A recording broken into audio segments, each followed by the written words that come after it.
ಅವರು ಹೇಳುವಂಥ ಹೇಳಿಕೆ ಸಂವಿಧಾನ ವಿರುದ್ಧವಾಗಿದೆ ಅಂತ. ಪಂಚಮಸಾಲಿಗಳು ಸಂವಿಧಾನದ ಆಶಯ ಪರವಾಗಿಯೇ ಮೀಸಲಾತಿ ಕೇಳಕತ್ತೇವೆ. ಸಂವಿಧಾನದ 15 ಮತ್ತು 16ರ ಪರಿಚ್ಛೇದ ಅಡಿಯಲ್ಲಿ ಮೀಸಲಾತಿ ಕೇಳಕತ್ತೇವೆ.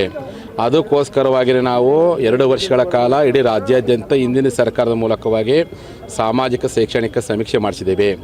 ಬೇರೆ ಸಮುದಾಯದವರಂಗೆ ವರದಿ ಇಲ್ಲದೇ ನಾವು ಮೀಸಲಾತಿ ಕೇಳಿಲ್ಲ. ನಮ್ಮ ಪರವಾಗಿ ಮಧ್ಯಂತರ ವರದಿ ಬಂದಿದೆ. ನಮ್ಮ ಪರವಾಗಿ ಹಿಂದಿನ ಸರ್ಕಾರ ಗೆಜೆಟ್ ನೋಟಿಫಿಕೇಶನ್ ಮಾಡಿದೆ. ನಾವು ಸಂವಿಧಾನ ಪರವಾಗಿದ್ದೇವೆ. ಇವತ್ತೇನು ಮುಖ್ಯಮಂತ್ರಿ ಹೇಳಿಕೆ ಕೊಟ್ಟರಲ್ಲ, ಅದು ಸಂವಿಧಾನ ವಿರುದ್ಧವಾಗಿರ್ತಕ್ಕಂಥ ಹೇಳಿಕೆ. ಈ ರೀತಿ ಸುಳ್ಳು ಹೇಳಿ ದಿಕ್ಕು ತಪ್ಪಿಸೋ ಪ್ರಯತ್ನ ಮಾಡಬೇಡ್ರಿ. ಕೊಡೋಕ್ಕಾಗಲ್ಲ ಅಂತ ಹೇಳಿರಲ್ಲ, ಪಡ್ಕೊಂಡು ದಾರಿ ಗೊತ್ತೈತಿ. ಹೋರಾಟ ಮಾಡಿ ನ್ಯಾಯಯುತವಾಗಿ ನಾವು ಹೋರಾಟ ಮಾಡ್ತೀವಿ. ನಾವು ಜನರ ಜೊತೆಗೆ ಇದ್ಕೊಂಡು ಹೋರಾಟ ಮಾಡಿನೇ ಮೀಸಲಾತಿ ಪಡಿತೀವಿ. ನೀವು ನಿಮ್ಮ ಸರ್ಕಾರ ಮೇಲೆ ಈಗ ಒಂದು ದೊಡ್ಡ ಜನ ಆಕ್ರೋಶಗೊಂಡಂತೇಳಿ ಅದು ಮುಚ್ಚಾಕ್ಲಿಕ್ಕೋಸ್ಕರವಾಗಿ ಸಂವಿಧಾನದ ವಿರುದ್ಧವಾಗಿ ಅಂತ ಶಬ್ದ ಬಳಸಲ್ಲ. ನಿಮ್ಮ ಹೇಳಿಕೆನೇ ಸಂವಿಧಾನ ವಿರುದ್ಧವಾಗಿರ್ತಕ್ಕಂಥದ್ದು.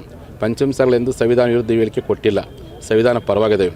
ನಮ್ಮ ಪ್ರತಿಯೊಂದು ಹೋರಾಟವು ಸಂವಿಧಾನ ಪರವಾಗಿಯೇ ಇದ್ದಾವೆ. ಸಂವಿಧಾನವನ್ನು ನೀವೊಬ್ಬರೇ ಓದ್ಕೊಂಡಿಲ್ಲ. ಅಂಬೇಡ್ಕರ್ ನಿಮ್ಮೊಬ್ಬರು ಸೊತ್ತಲ್ಲ.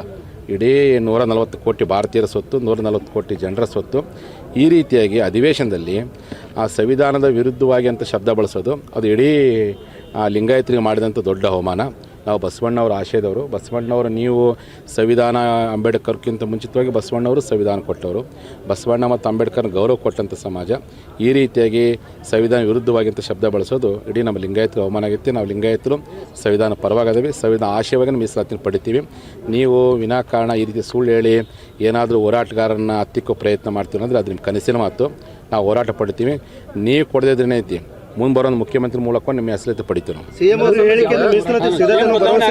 ಖಂಡಿತ ಐತಿ. ನಾವು ಆಲ್ರೆಡಿ ಹಿಂದಿನ ಸರ್ಕಾರದಲ್ಲಿ 2D ಮೀಸಲಾತಿ ಪಡ್ಕೊಂಡು ನಾವು ಒಂದು 99% ಮೆಟ್ಲು ಹತ್ತಿದ್ದು ನಾವು.